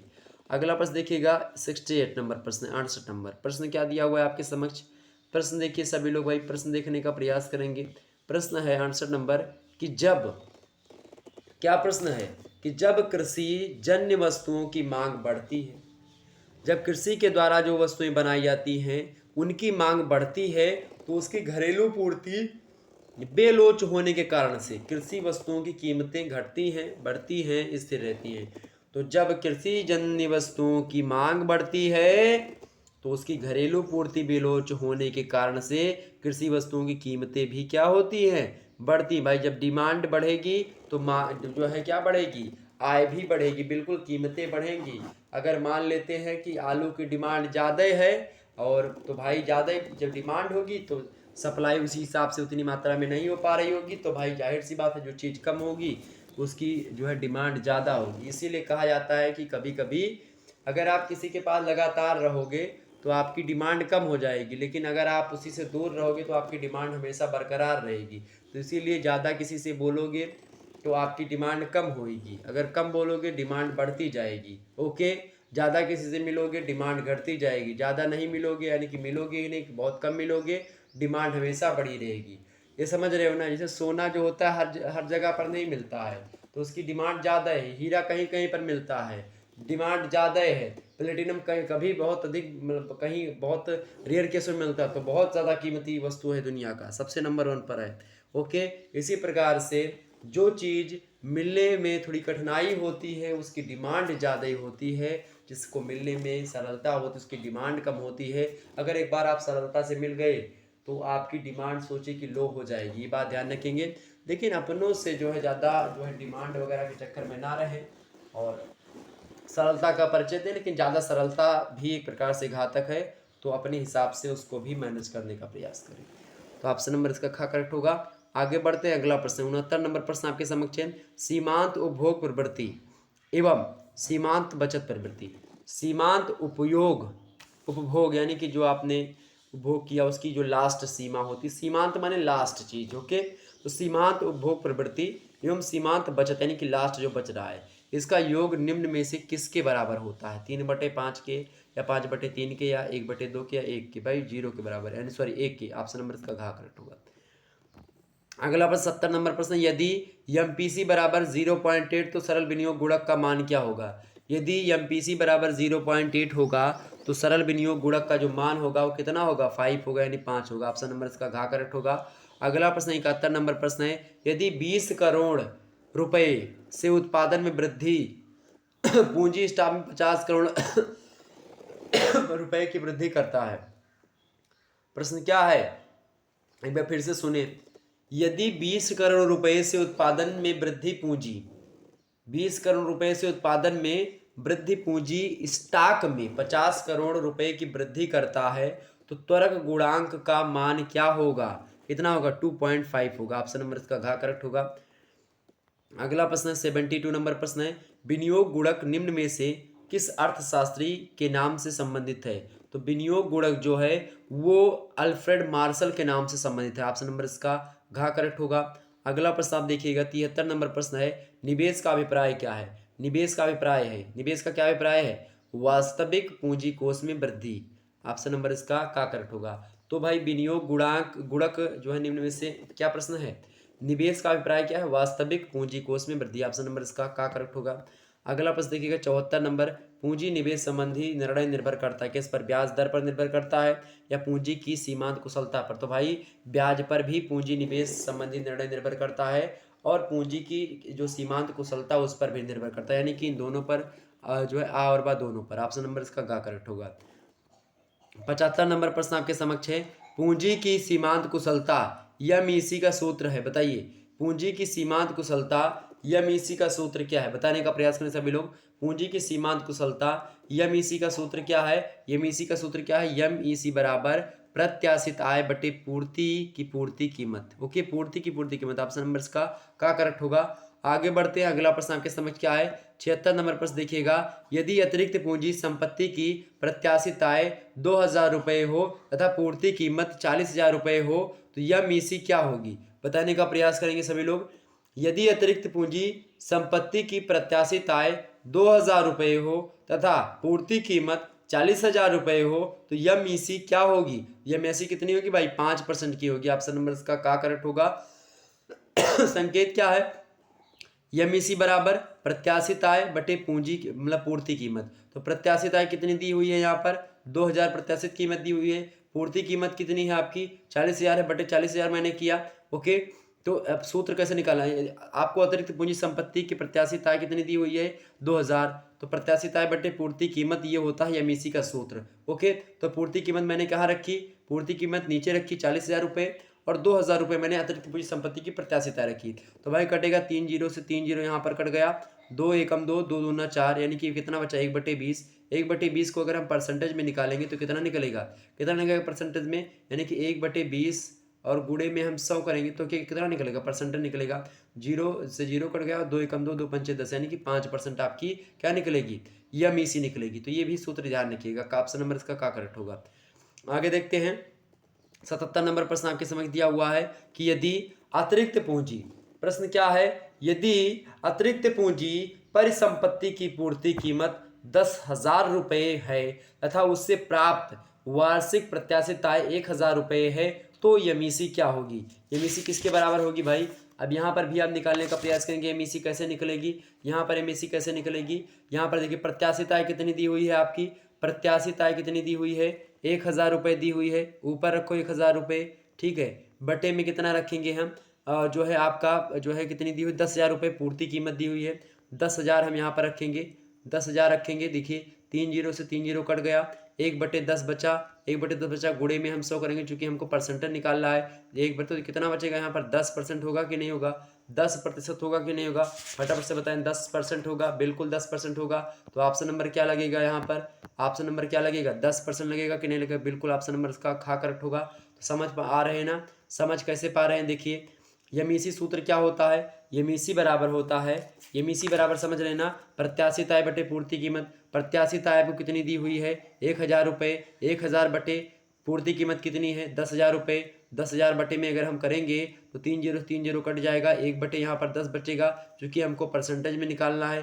ठीक है, तो परसेंटेज में कैसे निकालेंगे? परसेंटेज में निकालने के लिए हम लोगों को 100 से गुणा करना पड़ता है। 100 से हम गुणे करेंगे, 0 से 0 काट देंगे, बचेगा कितना आपका 10 बचेगा, और ये 10% में हो जाएगा। ओके, ये बात ध्यान रखेंगे। तो ऑप्शन नंबर इसका कौन सा करेक्ट हो जाएगा? खा वाला इज राइट आंसर। अगला प्रश्न देखिएगा, 78 नंबर प्रश्न आपको दिया हुआ है। 78 नंबर प्रश्न क्या दिया हुआ है कि यदि निवेशकर्ता भविष्य में अधिक प्रत्याशित प्राप्तियों की आशा करता है तो यमीसी वक्र, बताइए, यदि निवेशकर्ता भविष्य में अधिक प्रत्याशित प्राप्तियों की आशा करता है तो यमीसी वक्र जो होता है, तो यमीसी वक्र क्या होता है भाई? तो यमीसी वक्र जो होता है वह ऊपर की ओर खिसकेगा। किसकी ओर? ऊपर की ओर खिसकेगा। तो ऑप्शन नंबर इसका खा करेक्ट होगा। अगला प्रश्न आपके समक्ष है, 79 नंबर प्रश्न है कि कुल मांग यानी कि जो है एग्रीगेट डिमांड अथवा समग्र मांग से हमारा क्या अभिप्राय है? कुल मांग या समग्र मांग? कुल मांग या समग्र मांग से हमारा क्या मतलब होता है? निवेश मांग प्लस उपभोग मांग। निवेश मांग प्लस उपभोग यानी कितना आपने निवेश किया, कितना उपभोग किया, इन दोनों को अगर हम जोड़ लेंगे तो इनके जोड़ को ही हम कुल मांग यानी कि समग्र मांग बोलेंगे। ऑप्शन नंबर इसका गा करेक्ट होगा। आगे बढ़ते हैं, 80 नंबर प्रश्न आपको दिया हुआ है कि कीन्स के आय निर्धारण सिद्धांत के अनुसार निवेश बढ़ने से क्या होता है? आय। कीन्स के आय निर्धारण सिद्धांत के अनुसार निवेश बढ़ने से आय भी बढ़ती है। निवेश बढ़ने से आय भी बढ़ती है। ऑप्शन नंबर इसका क्या करेक्ट होगा?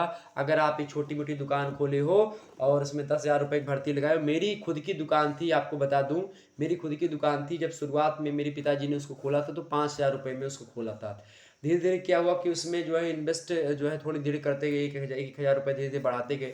जैसे जैसे उसमें आय मतलब कि उसमें पूंजी में बढ़ोतरी होती गई, वैसे वैसे क्या हुआ कि दुकान बढ़ती चली गई, और आज आप देखेंगे कि 5-6 लाख रुपए का सामान उस दुकान में होगा, और डेली कम से कम नहीं तो 10-20 हज़ार रुपये का बिक जाता है। क्यों? क्योंकि उसमें जो है मैंने जो है मेरे भाई साहब जी हैं, तो उन्होंने जो है उसमें विस्तार से लगातार क्या किया, उन्होंने लगातार उसका विस्तार करते रहा। तो इस यही चीज़ है कि कीन्स जो है वो कहते हैं कि आय निर्धारण सिद्धांत के अनुसार वो बताते हैं कि निवेश अगर आप बढ़ाएंगे, तो जो अगर आप निवेश बढ़ाएंगे तो क्या बढ़ेगा? आपकी आय भी बढ़ेगी। ऑप्शन नंबर इसका क्या करेक्ट होगा? ओके, अगला प्रश्न 81 नंबर प्रश्न है। 81 नंबर प्रश्न क्या है कि आय निर्धारण सिद्धांत में 45 रेखा प्रदर्शित करती है। 45% जो मतलब ये जो डिग्री रेखा होती है वो क्या प्रदर्शित करती है? आय निर्धारण सिद्धांत में 45 अंश जो रेखा होती है वो क्या प्रदर्शित करती है? वो मुद्रा के रूप में कुल आय भी प्रदर्शित करती है और वस्तुओं एवं सेवाओं की कुल पूर्ति भी प्रदर्शित करती है, यानी कि का और खा दोनों प्रदर्शित करती है। ऑप्शन नंबर इसका गा करेक्ट होगा। आगे देखते हैं, अगला प्रश्न आपके समक्ष है 82 नंबर कि राष्ट्रीय आय के साम्य स्तर के सूचक है। राष्ट्रीय आय के साम्य स्तर के सूचक क्या है भाई? साम्य स्तर के सूचक क्या है? हैं, देखिए जी यहाँ पर हैं लिखा हुआ है। जैसे मैंने हैं देखा तैसे मुझे डाउट हुआ कि भाई इसमें तो सभी होना चाहिए, ऑप्शन में बिल्कुल दिया है, आपको मून करके आप लगा दीजिएगा घा ऑप्शन। देखिए राष्ट्रीय आय के साम्य स्तर की बात की जाए तो यस बराबर आई भी होता है, सी प्लस आई बराबर सी प्लस यस होता है, चूंकि सी और सी इधर से आप काट सकते हो, तो ये आई बराबर यस हो जाएगा बिल्कुल। इसके अलावा जब सी प्लस आई जो है रेखा 45 को काटती हैं तो भी होता है बिल्कुल। तो ऑप्शन नंबर इसका क्या होगा? घा करेक्ट होगा, ऑप्शन नंबर डी। आगे बढ़ते हैं हम अगले प्रश्न की ओर। 83 नंबर प्रश्न आपके समझ दिया हुआ है, यदि सी बराबर 60 प्लस 0.y मतलब 0.6y और जो है आई बराबर 100 रुपये हो तो आय का स्तर क्या होगा? बताने का प्रयास करेंगे। यदि सी बराबर 60 प्लस 0.6y और आई बराबर 100 रुपये है तो आय का स्तर क्या होगा? इनकम कितनी होगी? अब इसको थोड़ा सा हम निकालने का प्रयास करते हैं। देखिए अगर आ जा रहा है तो मैं आपको बताऊंगा। ओके, चलिए इसको मैं सवाल के हिसाब से अगर समझाऊँ आपको, अगर ये आ जा रहा है तो मैं आपको अभी बता रहा हूँ। ओके, देखते हैं।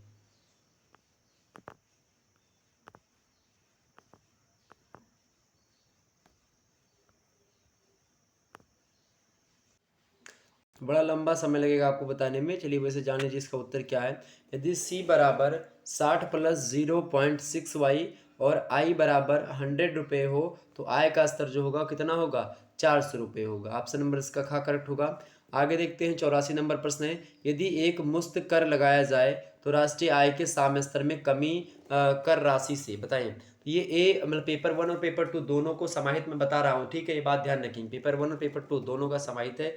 ओके, ये बात ध्यान रखेंगे। प्रश्न क्या है कि यदि एक मुश्त कर लगाया जाए तो राष्ट्रीय आय के साम्य स्तर में कमी कर राशि से अधिक होगी, बिल्कुल अधिक होगी। ऑप्शन नंबर इसका क्या करेक्ट होगा? क्यों अधिक होगी? क्योंकि कर गुणक जो होता है माइनस बी बटे जो है माइनस बी बटे वन माइनस बी बराबर क्या होता है? माइनस एम पी सी बटे one minus M P C होता है। इसीलिए क्या होता है? एक मुश्त कर लगाया जाए तो राष्ट्रीय आय के साम्य स्तर में कमी राशि से अधिक होती है। ऑप्शन नंबर इसका क्या करेक्ट होगा? 85 नंबर प्रश्न आपके समक्ष है। अनुपातिक आयकर की दर जितनी अधिक होगी राष्ट्रीय आय के साम्य स्तर में कमी जो होगी कम होगी, अधिक होगी या फिर बराबर होगी? बताइए। तो अनुपातिक आय कर की दर जितनी ज़्यादा अधिक होगी भाई राष्ट्रीय आय के साम्य स्तर में कमी कम होगी, अधिक होगी या बराबर होगी? ये प्रश्न मैं आप लोगों के लिए छोड़ रहा हूँ। देखते हैं कौन इस प्रश्न का उत्तर बताता है। चलिए इस प्रश्न को मैं आप लोगों के लिए छोड़ रहा हूँ, इसको बताइएगा। 85 नंबर प्रश्न। अगला प्रश्न आपके समक्ष 86 नंबर प्रश्न है। त्वरक गुणांक प्रेरित, और खास करके उनके लिए जो बातचीत कर रहे हैं वो लोग कमेंट सेक्शन में लिखेंगे। अगला प्रश्न है त्वरक गुणांक प्रेरित निवेश और उपभोग व्यय में प्रारंभिक परिवर्तन के बीच अनुपात है। यह कथन किसका है? कथन क्या है? त्वरक गुणांक प्रेरित निवेश और उपभोग व्यय में प्रारंभिक परिवर्तन के बीच अनुपात होता है। यह कथन किसका है? यह कथन है कुरिहारा का। किसका है? कुरिहारा। ऑप्शन नंबर इसका गा करेक्ट होगा। अगला प्रश्न देखिए हैं 87 नंबर प्रश्न दिया हुआ है। उत्पादन में वृद्धि से शुद्ध निवेश में क्या होता है? उत्पादन में वृद्धि से शुद्ध निवेश में क्या होता है? वृद्धि होती है, कमी होती है, फिर वृद्धि और कमी दोनों होती है। तो उत्पादन में अगर वृद्धि करेंगे तो शुद्ध निवेश में क्या होगी? उसमें भी वृद्धि होगी। जब उत्पादन में वृद्धि होगी तो निवेश में भी वृद्धि होगी। ऑप्शन नंबर इसका क्या करेक्ट होगा? अगला प्रश्न 88 नंबर। प्रत्येक अर्थव्यवस्था में पाए जाने वाले निवेश के प्रकार हैं। प्रत्येक अर्थव्यवस्था में पाए जाने वाले निवेश के प्रकार हैं। सकल निवेश, प्रतिस्थापन निवेश या शुद्ध निवेश। अच्छा यहाँ पर हैं दिया हुआ है, मैंने ध्यान ही नहीं दिया। यहाँ पर हैं दिया है, उपरोक्त डी मैंने देखा, डी दिया है सभी, बिल्कुल। तो भाई हैं दिया है, ऑप्शन नंबर क्या होगा? घ ऑप्शन, उक्त सभी। तो सकल निवेश, प्रतिस्थापन निवेश, शुद्ध निवेश, प्रत्येक अर्थव्यवस्था में पाए जाने वाले निवेश जो होते हैं ये सभी प्रकार के होते हैं। ऑप्शन नंबर इसका घा करेक्ट होगा। मैंने बताया जब भी किसी चीज़ के प्रकार ये सब पूछी जाएगी तो वही होगा ना, और हाँ दिया है। अगला प्रश्न है यदि प्रतिस्थापन निवेश स्थिर मान लिया जाए, यदि प्रतिस्थापन निवेश जो है इसको स्थिर मान लिया जाए तो सकल निवेश उत्पादन के प्रत्येक स्तर के साथ परिवर्तित होता है, अपरिवर्तित रहता है या स्थिर रहता है? बताने का प्रयास करेंगे। यदि प्रतिस्थापन निवेश स्थिर मान लिया जाए तो सकल निवेश उत्पादन के प्रत्येक स्तर के साथ क्या होता है? वो परिवर्तित हो जाता है। ऑप्शन नंबर इसका क्या करेक्ट होगा? आगे बढ़ते हैं। अगला प्रश्न देखिए आप सभी लोग। अगला प्रश्न क्या दिया हुआ है आपको? अगला प्रश्न दिया हुआ है मेरे भाई 90 नंबर प्रश्न, आप देखिएगा। 90 नंबर प्रश्न क्या दिया हुआ है कि ब्याज के उधार देय कोष सिद्धांत का प्रतिपादन किसने किया था? ब्याज के उधार देय कोष सिद्धांत का प्रतिपादन किसने किया था? मोस्ट इंपॉर्टेंट है, एग्जाम्स में छपेगा, तो इसको आप लोग एकदम से ध्यान रखिएगा। ब्याज के उधार देय कोष सिद्धांत का प्रतिपादन करने वाले विद्वान है कौन है? बिक्सेल। ऑप्शन नंबर इसका क्या करेक्ट होगा? बिक्सेल ने उधार देय कोष सिद्धांत का प्रतिपादन किया। अगला प्रश्न है 91 नंबर प्रश्न है। उधार देय कोष की मांग के मुख्य स्रोत क्या है? उधार देय कोषों की मांग के मुख्य स्रोत क्या है? निवेश, उपभोग, संग्रह या उपरोक्त सभी? तो भाई हैं यहाँ पर लिखा हुआ है, और जब भी हैं पूछा गया है तो मुख्य स्रोत, कार्य, कारण, ये सब विशेषता ये सब पूछी जाते हैं, लाभ हानि, तो आपका यही मैंने बताया कि उपरोक्त तो सभी होता है। तो उधार देय कोषों की मांग के मुख्य स्रोत क्या हैं? निवेश भी है, उपभोग भी है, संग्रह भी है। ऑप्शन नंबर इसका घ करेक्ट होगा। आगे बढ़ते हैं 92 नंबर प्रश्न देखिएगा। ब्याज की साम्य दर निर्धारित होती है उधार देय कोषों की मांग के द्वारा, पूर्ति के द्वारा, मांग और पूर्ति परस्पर संतुलन के द्वारा? बताने का प्रयास करेंगे। तो बिल्कुल ब्याज की साम्य दर जो निर्धारित होती है उधार देय कोषों की मांग और पूर्ति के परस्पर संतुलन के द्वारा निर्धारित होती है। ऑप्शन नंबर इसका गा करेक्ट होगा। अगला प्रश्न देखिएगा आप सभी लोग 93 नंबर प्रश्न है। कीन्स द्वारा प्रतिपादित, प्रश्न क्या है? कीन्स द्वारा प्रतिपादित ब्याज के सिद्धांत को कहते हैं। कीन्स के द्वारा प्रतिपादित ब्याज के सिद्धांत को हम ब्याज का तरलता सिद्धांत कहते हैं। ऑप्शन नंबर इसका खा करेक्ट होगा। ब्याज का तरलता सिद्धांत किसने प्रतिपादित किया था? कीन्स ने किया था। ऑप्शन नंबर इसका खा करेक्ट होगा 93 का। अगला प्रश्न 94। मुद्रा की पूर्ति का अर्थ समय विशेष पर अर्थव्यवस्था में उपलब्ध मुद्रा की कुल मात्रा से है। मुद्रा की कुल मात्रा होती है, बताइए सभी लोग। मुद्रा की पूर्ति का अर्थ समय विशेष पर अर्थव्यवस्था में उपलब्ध मुद्रा की कुल मात्रा से है। मुद्रा की कुल मात्रा क्या होती है? कागजी नोट बराबर सिक्के, सॉरी, कागजी नोट प्लस सिक्के प्लस बैंकों की जो मांग जमाए हैं, ये सभी मुद्रा की पूर्ति का अर्थ समय विशेष पर अर्थव्यवस्था में उपलब्ध मुद्रा की कुल मात्रा से होती है। और मुद्रा की कुल मात्रा जो है ये क्या है? कागजी नोट, सिक्का जितना है और बैंकों की जितनी भी मांग जमाए हैं, सब ऑप्शन नंबर इसका का करेक्ट होगा। अगला प्रश्न आपके समक्ष है, 95 नंबर प्रश्न है 95 कि लोगों का तरल नकदी रखने का उद्देश्य होता है। लोगों का तरल नकदी रखने का उद्देश्य, तरल मतलब पैसा, क्या रखने का उद्देश्य होता है? क्यों रखते हैं लोग ऐसा? मतलब कि एक प्रकार नगद रुपया, लेन देन का उद्देश्य, यानी कि कभी लेना देना हो किसी को तो तुरंत मिल गया, लेन देन का उद्देश्य बिल्कुल। और सतर्कता का उद्देश्य भी रहेगा। इसके अलावा सट्टा उद्देश्य, सट्टा वगैरह कहीं पर, तो ये सब होता है। ऑप्शन नंबर इसका घ सभी हो गए, उपयुक्त सभी। अगला प्रश्न 96 नंबर प्रश्न है, मुद्रा की पूर्ति दी हुई हीने पर, सॉरी, दी हुई होने पर, मुद्रा की पूर्ति दी हुई होने पर मुद्रा की मांग बढ़ती है और तरलता अधिमान जो होता है उसका जो वक्र होता है तरलता अधिमान का, वो नीचे को सरक जाता है, ऑप्शन ए, या फिर ऑप्शन बी है ऊपर को सरक जाता है, या फिर स्थिर रहता है, इनमें से कोई परिवर्तन ही नहीं होता। बताइए। तो मुद्रा की पूर्ति दी होने पर मुद्रा की मांग बढ़ती है जब, और तरलता अधिमान जो होता है, जब मुद्रा की पूर्ति दी होती है तब मुद्रा की मांग बढ़ती है और तरलता अधिमान वक्र जो होता है ये ऊपर सरक जाता है। ऑप्शन नंबर इसका खा करेक्ट होगा। ओके। आगे बढ़ते हैं। अगला प्रश्न आपके समक्ष है, अगला प्रश्न 97 नंबर प्रश्न 97 कि ब्याज के आधुनिक सिद्धांत को निम्न में से किन सिद्धांतों का समन्वय कहा जाता है? बताइए। ब्याज के आधुनिक सिद्धांत को निम्न में से किन सिद्धांतों का समन्वय कहा जाता है? ऑप्शन नंबर ए दिया है, प्रतिष्ठित 9% या किंसियंस प्रतिष्ठित, या प्रतिष्ठित 9% और किंसियंस। बिल्कुल तीनों हैं। ऑप्शन नंबर इसका क्या करेक्ट होगा? प्रतिष्ठित, 9% और किंसियन। ब्याज के आधुनिक सिद्धांत को इन सभी सिद्धांतों का समन्वय कहा जाता है। ये तीनों प्रतिष्ठित सिद्धांत, 9% और किंसियंस, इन तीनों का जो ब्याज का सिद्धांत है, जो आधुनिक सिद्धांत बना है, इन तीनों को मर्ज करके। ओके, तो ऑप्शन नंबर इसका क्या होगा? गा करेक्ट होगा। अगला प्रश्न 98 नंबर प्रश्न, ब्याज के आधुनिक सिद्धांत की आलोचना की है।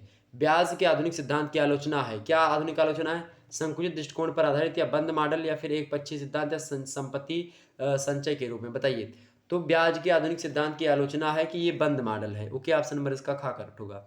अगला प्रश्न है आपके 99 नंबर प्रश्न है, ISLM मॉडल निम्न में से किसको वस्तु तथा मुद्रा बाजारों के हिग्स हैंसन के सामान्य संतुलन मॉडल के ढांचे में एकत्रित करता है? तो बताइए। IS मॉडल निम्न में से किसको वस्तु तथा मुद्रा बाजारों के हिग्स हैंसन के समान संतुलन मॉडल के ढांचे में एकीकृत करता है? तो मुद्रा, आय, ब्याज, इन सभी के। ऑप्शन नंबर इसका घा करेक्ट होगा, ऊपर सभी। अगला प्रश्न 100 नंबर प्रश्न है, 100 नंबर। एक बार 100 पर भाई सभी लोग लाइक कर दीजिएगा। जितने भी लोग देख रहे हो सभी लोग वीडियो को लाइक करेंगे। एक भी लोग ऐसा मत रखिएगा जो लाइक ना करो यार। सभी लोग लाइक करो, शेयर करो दोस्तों के पास, अपने सभी अपने घर में जितने फ़ोन है सभी से चैनल को सब्सक्राइब कर दो। बेल आइकन को भले ही ना दबाओ आप, क्योंकि घर वाले आपकी मेरी वीडियो देखेंगे नहीं, आपको मतलब है आप देखेंगे, लेकिन आप उनका नोटिफिकेशन आप कर दो और सब्सक्राइब तो कर दो भाई। सभी लोग सब्सक्राइब कर दिया करो। मेहनत करते हैं आप लोगों के लिए ही, और आप लोगों के ही जो है रिक्वायरमेंट के हिसाब से आपके चैनल पर वीडियोज़ आती हैं। यदि निवेश ब्याज की दर के अधिक सापेक्ष हो तो IS वक्र बहुत चपटा होता है, चौकोर होता है, वृत्ताकार होता है? बताइए। प्रश्न बड़ा अच्छा है। IS वक्र बचत में कमी अगर हम करते हैं तो कमी होने से जो होता है, कमी होने से दाईं ओर सरक जाता है। क्या? दाईं IS जो वक्र होता है ये दाईं ओर सरक जाता है। क्यों सरक जाता है? क्योंकि हम इसमें बचत में कमी करते हैं तब। ऑप्शन नंबर इसका खा करेक्ट हो, दाईं ओर सरक जाता है। 102 नंबर प्रश्न आपके समक्ष है, यदि आय में परिवर्तन से ब्याज की दर पर अधिक प्रभाव पड़ता है तो यलियम का वक्र क्या होता है? यदि आय में परिवर्तन से ब्याज की दर पर अधिक प्रभाव पड़ता है तो यलियम वक्र जो होता है तिरछा हो जाता है। ऑप्शन नंबर इसका गा करेक्ट होगा। कौन सा करेक्ट होगा? ऑप्शन नंबर इसका गा करेक्ट होगा। आगे बढ़ते हैं और भी प्रश्नों को हम देख ले थोड़ा सा। 103 नंबर प्रश्न देखिएगा कि जब निवेश कम होता है, प्रश्न क्या है कि जब निवेश कम होता है तो IS वक्र सरक जाएगा। जब निवेश कम होता है तो IS वक्र सरक जाता है। बताइए। बाईं ओर, दाईं ओर, या ऊपर की ओर, या नीचे की ओर? इससे पहले मैंने देखा था कि जब IS वक्र बचत में कमी होती है, जब बचत में कमी होती है तो दाईं ओर सरक जाता है। अगर बात की जाए जब निवेश कम होता है तो IS वक्र जो होता है ये बाईं ओर सरक जाता है। ऑप्शन नंबर इसका का करेक्ट होगा। अगला प्रश्न देखिएगा, चौथा 104 नंबर प्रश्न है, स्फीति अंतर का प्रतिपादन सिद्धांत मतलब प्रतिपादन किसने किया था, बताइए। स्फीति अंतर जो सिद्धांत है इसका प्रतिपादन किसने किया था, मार्शल, पीगू या फिर कीन्स, किसने किया था? तो स्फीति अंतर का प्रतिपादन किया था कीन्स महोदय ने। ऑप्शन नंबर इसका गा करेक्ट होगा। अगला प्रश्न देखिएगा, आप सभी लोग दोस्तों के पास वीडियो को शेयर करिए, सभी लोग फटाफट से। अगला प्रश्न है, मुद्रास्फीति में समाज में मुद्रास्फीति से समाज में फैलती है, क्या फैलती है? मुद्रास्फीति से आर्थिक विषमता फैलती है या आर्थिक समानता फैलती है या सामाजिक लाभ या समाज सरकारी लाभ? तो मुद्रास्फीति समाज में क्या फैलती है? आर्थिक विषमता फैलती है। ऑप्शन नंबर इसका का करेक्ट होगा। अगला प्रश्न 104 नंबर प्रश्न, पूर्ति लोच कैसी हो जाती है? पूर्ति लोच कैसी हो जाती है? ये इकाई के बराबर होती है या फिर शून्य हो जाती है इकाई से अधिक? तो पूर्ति लोच कैसी हो जाती है? शून्य हो जाती है। ऑप्शन नंबर इसका खा करेक्ट होगा। अगला प्रश्न देखिएगा, 107 नंबर प्रश्न आपके समक्ष है कि निम्न में से कौन सा कथन सत्य है? निम्न में से कौन सा कथन सत्य है बताने का प्रयास करेंगे। निम्न में से कौन सा कथन सत्य है भाई? तो ऑप्शन ए दिया है, स्फीतिक अंतराल का विचार। स्फीतिक अंतराल का विचार स्थिर कीमतों पर वस्तुओं की पूर्ति के ऊपरी उनकी मांग पर आधिक्य दर्शाता है। बिल्कुल दर्शाता है, ये करेक्ट है बिल्कुल। आगे देखते हैं, अगला है, मौद्रिक व्यय में वृद्धि के फलस्वरूप वस्तुओं और सेवाओं की कीमतों में भी वृद्धि होती है। बिल्कुल होती है, ये भी करेक्ट आंसर होगा। ओके, वहीं अगला प्रश्न दिया हुआ है आपका कि मुद्रास्फीति की परंपरागत व्याख्या मुद्रा के परिणाम सिद्धांत पर आधारित है। ये भी बिल्कुल करेक्ट ऑप्शन है आपका। तो ये तीनों ऑप्शन करेक्ट हैं, यानी कि घा ऑप्शन करेक्ट होगा। उपरोक्त तो सभी कथन आपके सत्य हैं। ऑप्शन नंबर इसका घा करेक्ट होगा। अगला प्रश्न देखिएगा, 108 नंबर प्रश्न है, समुदाय का कुल प्रत्याशित व्यय योग होता है। समुदाय का कुल प्रत्याशित व्यय योग होता है कुल उपयोग व्यय या फिर कुल निवेश व्यय या सरकारी व्यय या उपरोक्त सभी का, बताइए। प्रश्न का करेक्ट आंसर क्या होगा? समुदाय का कुल प्रत्याशित व्यय योग होता है। अब होता है तो लिखिएगा नहीं, इसलिए होता है तो भाई कुल उपभोग व्यय ये समुदाय का कुल प्रत्याशित व्यय में ये भी आता है, कुल निवेश व्यय भी और सरकारी व्यय भी, सब आता है। ऑप्शन नंबर इसका डी करेक्ट होगा, यानी उपरोक्त सभी का। 109 नंबर प्रश्न आपके समक्ष है, जब समस्त मांग बढ़ रही होती है और वस्तुओं की उपलब्ध पूर्ति कम हो रही होती है तो कैसी स्थिति आती है? जब क्या होता है? समस्त मांग बढ़ रही होती है, जब मांगे बढ़ रही होती हैं, वस्तुओं की उपलब्ध जो होती है पूर्ति वो कम हो रहा जा रही होती है, तो इस प्रकार की स्फीति को हम मांगजन स्फीति कहते हैं। मांगजन स्फीति यानी कि जब आप मान लेते हैं कि चीनी के एक बोरा है और 10 बोरा खरीदे वाले आएंगे, तो आप सोचो ये क्या हो गई? मांगजन स्फीति उत्पन्न हो गई कि आपके पास माल कम है और खरीदने वाले ज़्यादा हैं, यानी कि डिमांड ज़्यादा है सप्लाई कम है। जब डिमांड ज़्यादा सप्लाई कम होगी तो मांग जन स्फीति जो है आ जाएगी। ऑप्शन नंबर इसका खा करेक्ट होगा। आगे बढ़ते हैं, 110 नंबर प्रश्न है, फिलिप्स वक्र में किसको संबंधों को मतलब कि किसके संबंधों को दर्शाया गया? फटाफट से बताने का प्रयास करेंगे। फिलिप्स वक्र में किसके संबंधों को दर्शाया गया भाई? रोजगार के स्तर को या मजदूरी के स्तर को? तो फिलिप्स वक्र में इन दोनों स्तरों को यानी रोजगार के स्तर को भी और मजदूरी वृद्धि के स्तर को भी दोनों को यहाँ पर दर्शाया गया। ऑप्शन नंबर इसका गा करेक्ट होगा। और लास्ट प्रश्न आज का हम देखते हैं, 111 नंबर प्रश्न है, बहुत ही महत्वपूर्ण प्रश्नों को हमने रखाया और यहीं से आपके जो प्रश्न आएंगे एग्जाम्स में आएंगे, ये बात ध्यान रखिएगा। सभी यूनिवर्सिटी के लिए 100% कारगर या वीडियो है, किसी भी यूट्यूब चैनल पर आपको इस तरीके से विधिवत तरीके से आपको नहीं मिलेगा। शुक्ला स्टडी पॉइंट आपके साथ लगातार बना हुआ है, आप लोगों के द्वारा शुक्ला स्टडी पॉइंट लगातार चमक रहा है और आप लोग ही से नंबर 1 बना रहे हो, आप लोग ही से बढ़ा रहे हो, इसका श्रेय संपूर्ण आप लोगों को ही जाता है और मैं आप लोगों के लिए बहुत आभार प्रकट करता हूं आप लोगों से। ओके, तो आप लोग बताइए, लास्ट प्रश्न है कि जब मुद्रास्फीति विद्यमान होती है तब श्रम संघों के दबाव के कारण मौद्रिक मजबूरी जो मजदूरी होती है वो क्या होती है? बढ़ती है, घटती है, स्थिर रहती है? इनमें से कोई नहीं, बताइए। तो बिल्कुल घटती है। जब मुद्रास्फीति विद्यमान रहती है तब श्रम संघों के दबाव के कारण क्या होता है? मौद्रिक मजदूरी जो होती है वो घट जाती है। ऑप्शन नंबर इसका खा करेक्ट होगा। इस प्रकार से 111 प्रश्नों को आप लोगों ने समझ लिया। 111 प्रश्नों को कितने मिनट में समझा आप लोगों ने? 1 घंटे 18 मिनट में आप लोगों ने समझ लिया। तो इस प्रकार से आप लोगों ने समझा तमाम सारे प्रश्न। ओके, मैं यहीं पर आपको एक बात और बता देना चाहता हूँ कि एक सिद्धांत जानिएगा, जब भी इकोनॉमिक्स आप पढ़ रहे हो तो उसमें डिमांड एंड सप्लाई, पूरे के पूरे इकोनॉमिक्स जो अगर आपको समझना तो demand and supply is power of economics. Okay, यानी कि आपको ये कॉन्सेप्ट दोनों को डिमांड एंड सप्लाई का, जब डिमांड ज़्यादा होगी तो वस्तुओं की कीमत में क्या हो जाएगी? वृद्धि। जैसे कि जब मोटरसाइकिल शादी ब्याह आवत है तो मोटरसाइकिल की मांग ज़्यादा हो जाती है क्योंकि सब दहेज में देते हैं, तो डिमांड ज़्यादा हो जाए, मोटरसाइकिल का दाम ऑटोमेटिक 10-5 हज़ार रुपये बढ़ेगा।